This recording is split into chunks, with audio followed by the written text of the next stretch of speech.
பையா வந்து ஏரியில் மீன் பிடிச்சிட்டு இருக்காப்பல. அவருக்கு எப்படி புரிய வைப்பேன்னு தெரில. பெயிட்டாக இதெல்லாம் போட்டு நம்ம ஏரியில் வச்சா எங்கே மீன் மாட்டோம், எப்படி புரிய வைக்கிறது தெரில. பையா ரெடி பண்ணி கட்டிகிட்ருக்காரு.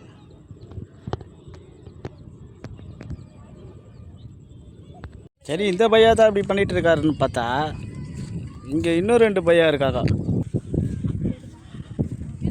இந்த பையா என்ன பண்ணுறாரு, இவ்வளோ பெரிய ஏரியை விட்டுட்டு இங்கே இந்த குட்டியில் போட்டு சின்ன தண்ணி தேங்கி நிற்கிற இடத்துல போட்டிருக்காரு.